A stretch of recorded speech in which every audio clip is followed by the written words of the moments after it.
అరావలీసు 2 billion సంవత్సరాలు నిలబడింది. ఎడారుల నుంచి, దుమ్ము నుంచి, ఎండల నుంచి మనల్ని కాపాడింది. ఈ రోజు మనమిచ్చే ఒక్క డెఫినేషన్ అంటే 100 మీటర్స్ కంటే తక్కువ ఉన్న పర్వతాలకి రక్షణ అవసరం లేదు అనే ఒక్క డెఫినేషన్ 90% అరావలీస్ని మాయం చేస్తుంది. అరే అసలు ఆ అరావలీస్ కొండలే లేకపోతే నెక్స్ట్ ఢిల్లీలో దుమ్ము తుఫాన్లు వస్తాయి. అక్కడున్న బావులు ఎండిపోయి ప్రజలు ట్యాంకర్ నీటిపై ఆధారపడాల్సి ఉంటుంది. అడవులు అంతరించిపోయి జంతువులు మాయమైపోతాయి. రేపు ఆ అరావలీస్ కొండలే లేకపోతే ప్రజలు ఉద్యోగం కోసం కాదు, నీరు గాలి కోసం వలస వెళ్లే పరిస్థితి వస్తుంది. ఒక్కసారి ఎడారి స్ప్రెడ్ అయితే అది మళ్ళీ వెనక్కి తిరిగి వెళ్ళదు. అరావలి పర్వతాలు కేవలం రాళ్ళు కాదు, అవి ఎంతో మంది జీవితాలను రక్షిస్తున్న గోడలు. అవి ఏమైనా కూలిపోతే ఉత్తర భారతం కూడా కూలిపోతుంది. ఇప్పుడు అరావలీస్ ని సేవ్ చేసుకోవడం మన అందరి బాధ్యత. ఈ రోజుటి ఈ వీడియోలో ఈ ఇష్యూ గురించి కామ్గా క్లియర్గా స్టెప్ బై స్టెప్ ఎక్స్ప్లెయిన్ చేస్తాను. వీడియోని ఎండ్ వరకు చూడండి. ఇలాంటి డైలీ ఇంపార్టెంట్ ఇన్ఫర్మేటివ్ వీడియోస్ కోసం ఈ ఛానల్కు సబ్స్క్రైబ్ చేయండి. సేవ్ అరావలీస్ వంటి హ్యాష్ట్యాగ్లు ఇప్పుడు సోషల్ మీడియాలో ట్రెండ్ అవుతున్నాయి. ఎన్విరాన్మెంటల్ ఎక్స్పర్ట్స్ ఈ ఇష్యూపై తీవ్ర హెచ్చరికను జారీ చేశారు. కొంతమంది ఈ నిర్ణయాన్ని ఏమంటున్నారో తెలుసా?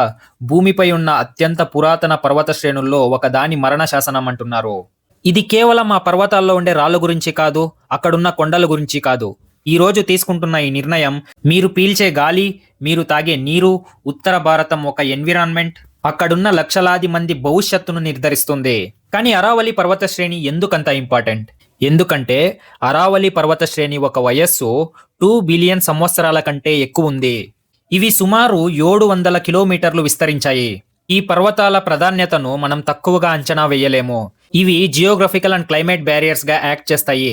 థార్ డెజర్ట్ ను, ఇండో గ్యాంగెటిక్ ప్లైన్స్ ఉన్న ఫర్టైల్ ల్యాండ్ కి ఇవి ఎక్స్పాండ్ కాకుండా ఆపుతున్నాయి.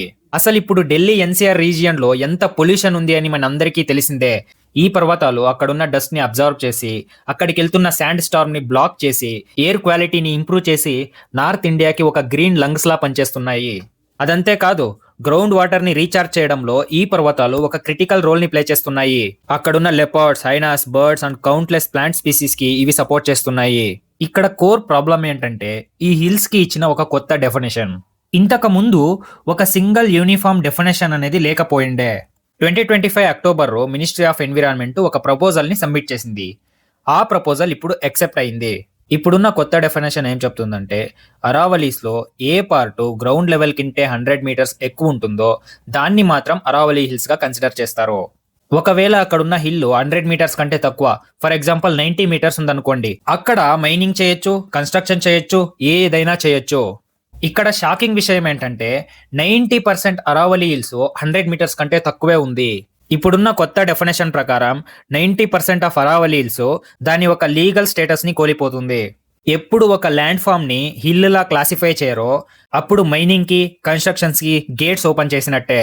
ఈ కొత్త డెఫినేషన్ ఎక్కువ హైట్ ఉన్న హిల్స్ ని మాత్రమే కన్సిడర్ చేస్తుంది. లో లయింగ్ హిల్స్ ని, మిడ్ హైట్ హిల్స్ ని ఇది కన్సిడర్ చేయదు. కానీ ఈ లో lying hills, mid height hills కూడా ఎకలాజికల్లీ చాలా క్రూషియల్. అందరిలోనూ ఒక మిస్కన్సెప్షన్ ఉంది. అది ఏంటంటే ఎక్కువ పొడుగ్గా ఉండే హిల్స్ మాత్రమే మ్యాటర్ అవుతాయి అని. కానీ రియాలిటీలో చూస్తే లో అండ్ మిడ్ హైట్ హిల్స్ కూడా డస్టీ మరియు శాండీ పార్టికల్స్ ని బ్లాక్ చేస్తాయి.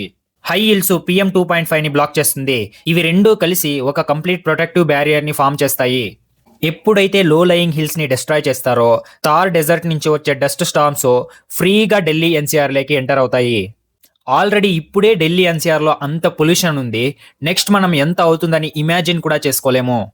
Aravalli hills natural ground water recharges గా పనిచేస్తాయి. ఇప్పుడున్న ట్రెండ్సే కంటిన్యూ అయ్యి ఇప్పుడు జరుగుతున్న ప్రొటెస్ట్స్ ఏమైనా ఫైల్ అయితే అరావలీస్ లో ఉండే ట్రీస్ అన్ని డిసఫైర్ అవుతాయి. గ్రౌండ్ వాటర్ లెవెల్ డిక్రీజ్ అయిపోతుంది. అక్కడున్న ప్రజలు ట్యాంకర్ వాటర్స్ మీద ఆధారపడాల్సి ఉంటుంది. గాలి నీరుకి కూడా తొందరయ్యి వాళ్ళు సౌత్ స్టేట్స్ కి మైగ్రేట్ అయ్యే పరిస్థితి వస్తుంది. అదంతే కాదు, థార్ డెజర్ట్ అక్కడి నుంచి ఇంకా ఎక్స్పాండ్ అవుతుంది. చిన్న చిన్న రివర్స్ అన్ని డ్రై అయిపోతాయి. వ్యవసాయం కూడా కంప్లీట్ గా కొలాప్స్ అయిపోతుంది. కానీ దీనికి ఇప్పుడు సొల్యూషన్ ఏంటంటే ఒక కాంప్లెక్స్ ఎకోసిస్టమ్ ని ఈ చిన్న రిజిడ్ డెఫినేషన్లన్నీ ప్రొటెక్ట్ చేయలేవు. ఇప్పుడు మనం చేయాల్సింది ఏంటంటే ఎకలాజికల్ సెన్సిటివ్ మరియు ఫ్రజైల్ జోన్స్ ని ఐడెంటిఫై చేయాలి.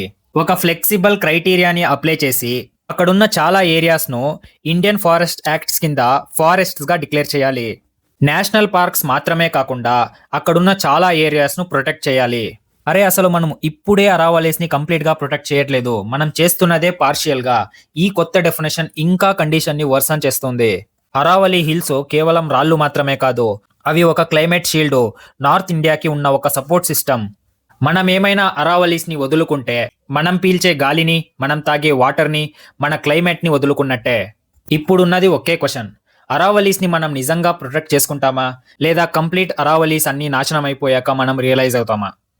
దీనిపై మీ అభిప్రాయం కమెంట్ చేయండి. వీడియో నచ్చినట్లయితే లైక్ చేయండి, మీ ఫ్రెండ్స్కు షేర్ చేయండి, ఈ ఛానల్కు సబ్స్క్రైబ్ చేయండి. I hope you found this video informative. Thanks for watching and see in the next one.